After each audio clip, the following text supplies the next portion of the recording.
안녕하세요. 하루 필수 말씀 충전 하필 큐티 조정환입니다. 오늘 함께 나눌 하나님 말씀은 시편 89편 19절에서 37절까지 말씀입니다. 오래전에 주님께서는 환상 가운데 나타나셔서 주님의 성도에게 말씀하셨습니다. 내가 용사들 위에 한 젊은 용사를 세우고 백성 위에 내가 선택한 용사를 높이 세웠다. 나는 내 종 다윗을 찾아서 내 거룩한 기름을 부어 주었다. 이렇게 하나님께서 이 주님의 성도 이제 사무엘을 이야기하는 것으로 보여지는데, 이 사무엘을 통해서 다윗에게 기름 붓고 왕을 세우는 장면을 우리가 떠올릴 수가 있습니다. 그래서 우리가 하나님께서 그 약속을 어떻게 신실하게 지켜내시는가에 이 시인은 굉장히 집중하고 있고, 그 하나님의 그 신실하심, 어제 우리가 함께 살펴본 것처럼 모든 우주를 창조하신 분께서 그것을 다스리시고 관리하실 때에 자신의 아들과 같은 이 다윗을 세우시고 그를 통하여서 이 언약의 신실하심을 어떻게 이어가시는가에 대해서 이 시인이 집중하고 있다라고 하는 걸 우리가 생각하면서 오늘 본문을 읽으면 좋겠어요. 그래서 이 다윗에게 한 약속이 어떤 것인가를 우리가 살펴보게 되는 건데, 이 다윗을 하나님께서 붙들어 주시고 또 하나님의 팔이 다윗을 강하게 할 것이다 라고 이야기하면서 이 다윗의 왕조를 하나님께서 어떻게 힘있게 하시는가를 보게 됩니다. 원수들이 그를 이겨내지 못하며 악한 무리가 그를 괴롭히지 못할 것이다. 어제의 본문을 생각을 해보면 이 바다와 파도를 잠잠케 하시는 분이 우리 하나님이시고, 이 안에 있는 라합의 존재, 그러니까 고대인들의 시각에서 바다와 파도, 이 안에 있는 라합, 베헤못과 리워야단과 같은 이런 괴물들을 없이 하시는 우리 하나님께서 마찬가지로 원수와 악한 무리를 이기시고 승리케 하시는, 붙들어 주시고 강하게 하시는 일들을 하시리라는 걸 우리가 연결시켜서 생각을 해볼 수 있어요. 내가 오히려 그의 대적들을 그의 앞에서 격파하고 그를 미워하는 자들을 쳐 부수겠다. 이제 연결된 이야기인 것을 우리가 확인해 볼 수 있고요. 나는 그를 사랑하고 내 약속을 성실하게 지키며 그에게 승리를 안겨주겠다. 우리가 어제 본문에서도 함께 생각해 본 것처럼 하나님의 정의와 공의, 그리고 사랑과 진실함, 이것이 이제 우리 하나님의 성품인데, 지금 여기에서도 사랑과 진실함, 그것들이 승리와 연결되어져 있는 것을 우리가 읽고 있어요. 어제 본문과도 마찬가지인 건데, 이 하나님의 신실하심이 어떻게 하나님의 다스리심과 승리와 연결되는지에 대해서 이 시인이 주목하고 있는 걸 우리가 보게 됩니다. 그렇게 하나님의 손은 바다를 치시고 강을 정복하게 하시는 그런 모습으로 등장하게 됩니다. 이제 이거를 우리가 조금 더 구약적인 시각에서 확장을 해서 생각해 보면, 라합이라고 하는 것 자체가 이제 이집트를 표현하는 말이기도 했으니까, 이것을 우리가 확장해서 생각해 보면 물질적 환경에서 바다와 파도를 정복하시는, 그 산들을 정복하시는 하나님께서 이스라엘을 어떻게 인도하셨는가, 이집트의 홍해를 정복하게 하시고, 이 강이라고 하는 것은 요단강을 지나 약속의 땅을 정복하게 하시는 하나님으로 우리가 읽을 수 있어요.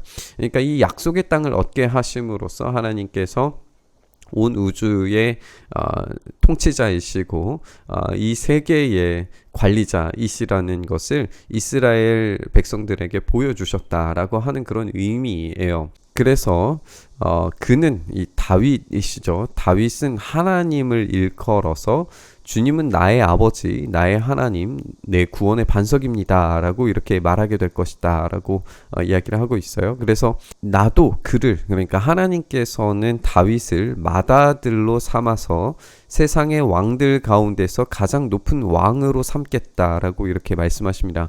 그리고 그에게 내 신의를 영원토록 지키고 그 맺은 언약을 성실하게 지키겠다. 아까 이제 이야기했던 정의와 공의, 사랑과 진실, 이것 것들의 이제 히브리어 단어들이 이제 반복적으로 사용되는 걸 우리가 읽게 되는 것인데, 어쨌든 이렇게 하나님의 신실하심이 다윗 왕조의 최종적 승리를 이야기하고 연결하고 있는 것으로 우리가 읽을 수 있어요.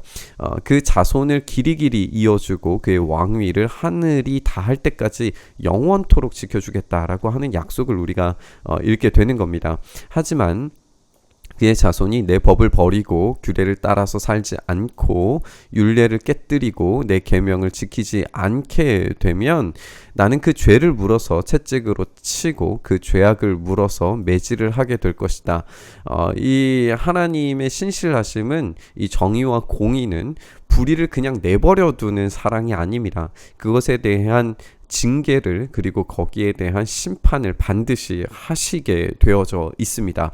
하지만 그럼에도 불구하고, 이 채찍과 매질에도 불구하고 그 약속, 그 진실함은 변하지 않을 것이다 라고 하는 것을 우리가 알게 되는데, 그 채찍과 매질이 심하여서 죽음에 내몰리는 것과 같은 그런 고통일지라도 하나님의 그 신실하심은 절대 변하지 않는다는 것을 강조하고 있어요. 그렇기 때문에 하나님께서는 그 언약을 깨뜨리지 않으시고 하나님께서 입으로 말한 것은 결코 번복하지 않으심을 보여주실 겁니다.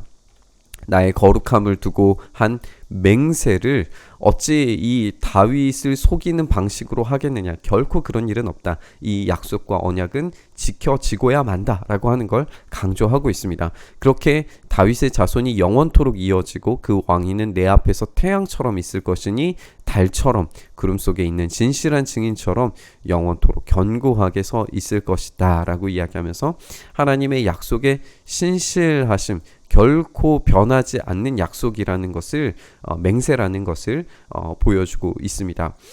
그러나 이제 내일 우리가 읽을 본문에서 마치 하나님의 이 신실하신 약속이 깨진 것처럼 느껴졌을 때에 성도들이 어떻게 이 믿음을 다시 회복할 수 있을 것인가, 그것에 대해서 오늘 본문의 내용은 다윗의 왕조에 대한 하나님의 이 신실하신 약속이 결코 변하지 않기 때문에 그 변하지 않는 약속을 붙들고 기도해야 된다라고 하는 그런 의미로 나아갈 수 있게 될 겁니다.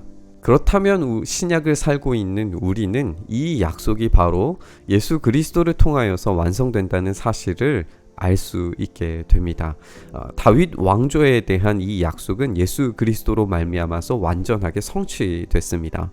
이 원수들이 다가오는 상황, 그리고 적들이 다가오는 상황에도 불구하고 신실하신 주님께서 이 부활하심으로 말미암아 모든 죽음과 악을 정복하셨기 때문에 우리도 또한 마찬가지로 이 다윗의 영원하신 신실하신 약속을 지키신 하나님께서 우리 또한 그 약속의 나라로 데리고 가 주시리라는 것을 믿음으로 확고하게 고백하고 신실하게 믿을 수 있습니다.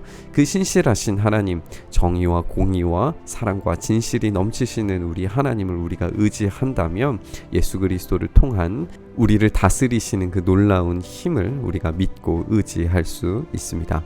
오늘 본문의 말씀 묵상하면서 약속을 지키시는 하나님께서 우리의 삶의 그 약속을 반드시 성취하시고 이루시리라는 그 믿음을 가지고 묵상의 자리에서 기도의 자리로 나아갔으면 좋겠습니다. 주님, 오늘 우리에게 그 약속을 지키시고 주님의 놀라운 일들 행하실 줄 믿음으로 고백하며 나아갑니다.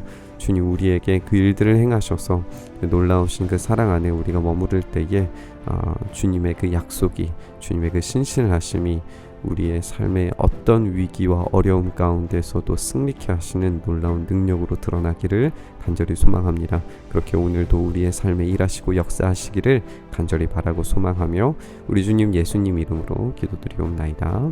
아멘.